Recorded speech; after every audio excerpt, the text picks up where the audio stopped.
देश के अंदर किसान लॉबी फिर से एक्टिव होने वाली है। कुछ जगह तो आह्वान हो गया कि भैया जो ट्रेड डील है इसमें किसानों के हित में चीजें नहीं है और नुकसानदायक है, और अब किसान शायद फिर से सड़कों पर आएंगे। तो किसान आंदोलन के कहीं ना कहीं स्टार कह लीजिए, ऐसे वाचक जिसने पूरे किसान आंदोलन को पूरे भारत के अंदर पहुंचाया, वो हमारे साथ है हरिंदर ताऊ। ये किसान अब अड़ गए हैं, ट्रेड डील समझ नहीं आ रही है किसानों को, जैसे काला कानून नहीं समझ आ रहा था। देखिए, किसान को तो सब आ रहा है। हाँ। सरकार को अब ये डर लगने लगा है कि कोई भी कार्य करें, किसान को इतनी जल्दी समझ कैसे आ जाता है। अच्छा। सरकार इस बात से घबराई हुई है। सरकार ये सोच रही थी पहले भी कि 3 काले कानून हम लेके आए हैं, जब तक किसान की समझ में आएंगे तब तक तो बहुत दूर तक बात पहुंच जाएगी। लेकिन किसान समझ गया। इसी तरह ये ट्रेड डील हुई है। ये ट्रेड डील नहीं है, ये नरेंद्र मोदी और ट्रंप के बीच में एक समझौता है। मोदी जी किसी से समझौता क्यों कर रहे हैं? ये समझौता नहीं नहीं नहीं। हाँ। देखिए, मजबूत आप लोग कह सकते हैं, वो मजबूत नहीं, मजबूर प्रधानमंत्री है। ये ट्रेड डील एप्स्टीन फाइल का को आगे ना खुले, अच्छा, और नरेंद्र मोदी और उसके मंत्रियों का काला चिट्ठा ना देश की जनता के सामने आ जाए, ये उसे रोकने के लिए रात में आनन फानन में ये समझौता हुआ है। और अगर समझौता नहीं है तो देश का विदेश मंत्री अमेरिका में बैठा है और वो कह रहा है कि मुझे तो पता ही नहीं इस डील का। तो जब विदेश मंत्री अमेरिका में बैठा है, उसे पता नहीं है और भारत में उसका जश्न मन रहा है, तो फिर क्या है, ये एक समझौता है या नहीं है? दूसरी चीज, नरेंद्र मोदी अपने आप को और अपने मित्र अडानी को बचाने के लिए ये समझौता हुआ है। बार बार अडानी जी का नाम आ जाता है, कोई मतलब नहीं, कोई दूर दूर तक ताल्लुक नहीं। कोई डील कर लो, कुछ अच्छा करो देश के लिए, तो फिर विपक्ष उसको होने नहीं देता है, एक फैलाता है। अडानी का एक काम ऐसा बताइए जो देश हित में हो, एक काम ऐसा बताइए जो देश हित में हो। इतना व्यापार है, इतनी इंडस्ट्रीज हैं, लोग काम कर रहे हैं, रोजगार कर रहे हैं। नहीं, इसको बताइए, भारत में सबसे बड़ा व्यापारी है, कितना टैक्स देता है भारत को? वो तो रिसर्च करनी पड़ेगी। रिसर्च कर लीजिए जितनी भी मर्जी आए। टॉप 30 में भी इसका नाम नहीं आता, और दुनिया का सबसे बड़ा, हिंदुस्तान का सबसे बड़ा उद्योगपति है, और टॉप 30 में इसका टैक्स का नहीं है। तो क्या देश के साथ गद्दारी नहीं है? बताइए, कितने देश के नागरिकों को इसने जो है रोजगार दे रखा है। अगर टॉप है तो टॉप की तरह रोजगार भी देना चाहिए। भारत के पैसे कैसे लग रहे हैं कि जहां जहां देश का प्रधानमंत्री जाता है, वो इसके लिए एक जगह खोल के आता है, जाता समझौता कर लेता है। उसका सीधा उदाहरण है बांग्लादेश को बिजली, और श्रीलंका में पोर्ट और बिजली, ऑस्ट्रेलिया में कोयले खदाने, अन्य और काम। आप चले जाइए वहां पे, क्या बोलते हैं, इजराइल के पोर्ट। इस तरीके से हर देश में जहां जहां देश का प्रधानमंत्री जाता है, वहीं वहीं से ठेके दिलवा देता है। तो आपको दिक्कत इससे है कि अडानी जी को ही क्यों मिलते हैं, या फिर इससे दिक्कत है कि सिर्फ मतलब देश, मतलब समझ रहे हैं? देखिए, हाँ, मैं समझ रहा हूं। देखिए, जब भारत गुलाम हुआ अंग्रेजों के, तो भारत के अंदर एक कंपनी आई थी, ईस्ट इंडिया कंपनी। और जब वो कंपनी आई थी तो भारत में व्यापार करने आई थी, ना कि भारत में कब्जा करने। और उसने व्यापार करते करते भारत के सारे व्यापार पे कब्जा कर लिया, और वही काम अडानी को करा रहा है। भारत के हर व्यापार पर कब्जा अडानी का हो रहा है। तो ये तो एक दूसरी ईस्ट इंडिया कंपनी है। आप देखो, एयरपोर्ट सारे अडानी को, देश के सारे पोर्ट अडानी को, एनर्जी अडानी को, सीमेंट अडानी को, सड़क अडानी को, राजमार्ग अडानी को, कोई क्षेत्र एक बिजली अडानी को है, खाने का तेल अडानी को, खेती अडानी को। तो हर चीज अडानी को दे रहा, तो अडानी एक कंपनी हो जाएगी ना। अच्छा। और वही एक कंपनी ईस्ट इंडिया कंपनी बन जाएगी। ये चाह रहा है। लाखों लोग आपको सुनते हैं, समझते हैं। अभी किसानों का स्टैंड क्या है? किसान क्यों परेशान है इससे? किसान इसलिए परेशान है, देखिए, अभी लोग समझ नहीं रहे। हाँ।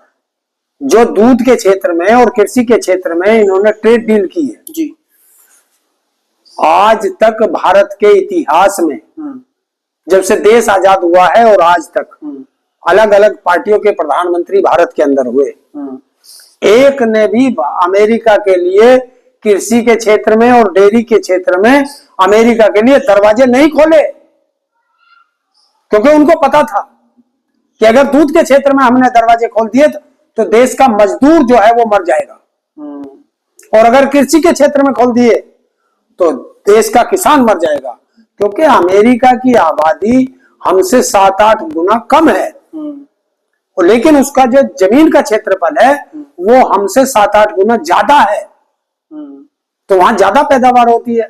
दूसरी चीज, वहां जो है सब्सिडी करीब 70-75 लाख एक किसान को मिलती है, और हमारे यहाँ किसान को सब्सिडी 4,000-6,000 मिलती है, और वो भी मिलती है फर्टिलाइजर पर। वहां 70 लाख या 4,000। तो वो उस किसान से हम कैसे कंप्रोमाइज कर पाएंगे? वो कह रहे हैं ना कि मतलब देखो, देखिए वहां के कृषि मंत्री ने साफ कह दिया है ट्रेड डील का जब से ऐलान हुआ है कि हमारे किसानों के लिए जो है भारत के व्यापार खुल चुका है। अब हमारे किसानों को कि जेब में पैसा आएगा, वो खुश हैं। और भारत का कृषि मंत्री कहाँ है जानते हो? कहीं सुना है उसका एक शब्द? बोला है कुछ कि ट्रेड डील अच्छी हुई, खराब हुई, क्या हुआ क्या नहीं हुआ? जिंदा है, मर गया भारत का कृषि मंत्री कहाँ है? आज मुझे गुस्से में कहना पड़ रहा है अपने किसानों के लिए। उधर से तो कह रहे हैं कि भारत का देखो खाना पीना दाना, अब देखो अमेरिका तक जाएगा, खुशी मनाने वाली बात। अमेरिका का जाएगा नहीं, अमेरिका का आएगा। हम तो पैदा भी नहीं कर पाएंगे। आज हम अपने माल की पैदावार करते हुए रो रहे हैं, और जब यहाँ आपको कोई चीज बल्क में मिल जाएगी, उनको सस्ता खाद मिल रहा है, सस्ता बीज मिल रहा है, उस पर सब्सिडी मिल रही है, और ऊपर से जितना वो कमाते हैं उसके ऊपर उतनी से ज्यादा सब्सिडी उनको मिल जाती है, तो उनको तो बचत है। यहाँ बचत भी नहीं है। इधर से उधर हिंदुस्तान का एक किसान ऐसा बता दो, वो बड़ा हो या छोटा हो, जिस पे कर्जा ना हो। एक बिल्कुल है, 6-6 महीने तक। तो सब किसान क्रेडिट कार्ड के कर्जदार हैं। तो जो कर्जदार किसान है वो कैसे बचेगा? अब यही होगा कि किसान की भूमि बिक जाएगी। जिस तरह जो काले कानून थे, वो काले कानून अब दूसरी शक्ल में ये ट्रेड डील अमेरिका से करके भारत के ऊपर लाद दिए गए हैं। अब देश का किसान, संयुक्त किसान मोर्चा ऐलान कर चुका है, राकेश टिकैत जी भी ऐलान कर चुके हैं, सबने ऐलान कर दिया है। अभी थोड़ा इसलिए अभी कम बोल रहे हैं वो लोग कि अभी हाथ में कागज पूरे नहीं आए हैं। जैसे ही ट्रेड डील की फाइनल लिस्ट हाथ में आ जाएगी, क्योंकि भारत सरकार छुपा रही है उन्हें। जब ट्रेड डील होती है तो इसमें साफ होता है कि दोनों देशों के कुछ बड़े अधिकारी बैठते हैं, साइन करते हैं, दस्तावेज एक दूसरे को आदान प्रदान होते हैं, उसका फोटो आता है। आज तक वो नहीं आया, तो पता नहीं है ट्रेड डील कैसी है। तो ये गुप्त समझौता है भारत का अमेरिका से। ये बता नहीं रहे क्या क्या इन्होंने समझौता किया है। इसीलिए देश का किसान परेशान है, देश का मजदूर परेशान है, देश का व्यापारी परेशान है कि कौन कौन कहां कहां लूटेगा। और दूसरा कहते हैं जो दलाल मीडिया है या चाटुकार नेता हैं बीजेपी के, या उनके जो सहयोगी हैं, जो कल तक कृषि के लिए मरते थे और आज वो चाटुकार एक शब्द नहीं बोल पा रहे, इतने दलाली में वे हो गए वो मग्न। मीडिया कहती है देखो 50% से 18% पे ले आए। अरे हराम खोरो मीडिया वालों, 3% से कम पे, 2.5 से 3% हम जो टैरिफ लगता था हमारे सामान पे, जो हमारा सामान अमेरिका जाता था, और उसको करते करते आप वो पहले 50 पे ले गया और बाद में उन्होंने सोचा 18 पे करके इनसे फैसला कर लेते हैं, तो खुश हो रहे हैं। अरे 3 का माल हम 18 में बिकेगा, 3 रुपए हम टैक्स के देते थे, अब 18 रुपए टैक्स के देंगे, तो ये कौन सा भाई मास्टर स्टॉक है? और जिस पर हम 30 रुपए से 100 रुपए तक हम टैक्स लेते थे अमेरिका से, आज चवन्नी भी नहीं मिला, वो 0 हो गया। तो हमारे लिए घाटे का सौदा है या फायदे का सौदा है? इनको कोई अर्थशास्त्र समझा दे। एक मेरे जैसा गांव का किसान, सीधा साधा अनपढ़ आदमी इसको समझ गया, और ये समझदार होने के बावजूद भी चाटुकारिता में इतने लीन है कि देश की जनता से झूठ बोल रहे हैं। जिस दिन देश की जनता को पता चल गया, इनको छोड़ेगी नहीं देश की जनता। लास्ट सवाल, आपका क्या कॉल होने वाला है? क्योंकि जिस हिसाब से आपने मुझे सारी चीजें बताई, कहीं ना कहीं वहां का जब प्रोडक्ट आएगा पूरे भारत में फैल जाएगा, हम जो उगाएंगे हम ही नहीं खाएंगे, ये समझ आया मुझे। तो अब क्या करें? देखिए, जो वहां का दूध है, हाँ, जो अमेरिका की जो गाय है वो मांस खाती है, चर्बी खाती है, खून पीती है, और जब वो दूध या दूध से बने प्रोडक्ट, उसमें चाहे पनीर हो, खोया हो, अन्य चीज हो, जब वो भारत आकर के बिकेगा तो भारत के सनातनी सनातनी रह जाएंगे क्या? क्या वो अमेरिका का दूध भारत में आकर के क्या हमारे सिख जी पर चढ़ेगा? ये मैं भारत के लोगों से पूछ रहा हूं, क्या आप तैयार हो इस चीज के लिए जो नरेंद्र मोदी ने फैसला किया है? दूसरा चीज, देश का किसान तो तैयार बैठा है, और इस बार की जो लड़ाई होगी वो आर पार होगी। किसान जो भी अब मैदान में आएगा, जिस दिन भी आएगा, वो तो कॉल पूरे देश से आएगी। संयुक्त किसान मोर्चा कॉल देगा। संयुक्त किसान मोर्चा ने कॉल दे दी है, 12 तारीख से वो अपनी विरोध दर्ज कराना शुरू करेगा।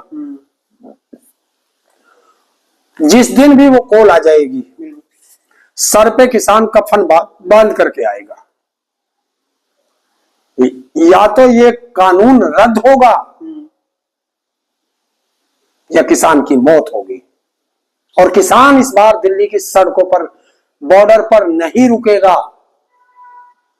सरकार में जितना दम हो खोल के लगा लेना, आर पार की होगी और संसद जाएंगे।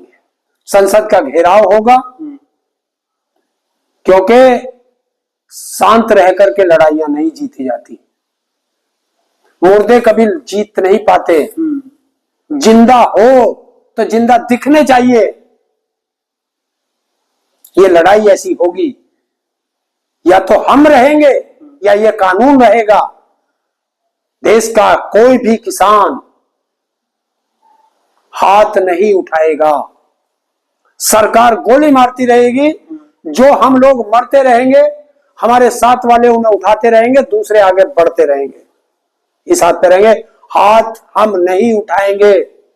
हमारा शांतिपूर्वक अहिंसात्मक आंदोलन होगा और वो संसद जाएगा। और सरकार भी कान खोल के सुन ले कि 4 लाख ट्रैक्टर भी वही हैं, 25 लाख किसान भी वही हैं, और ये दिल्ली भी वही है।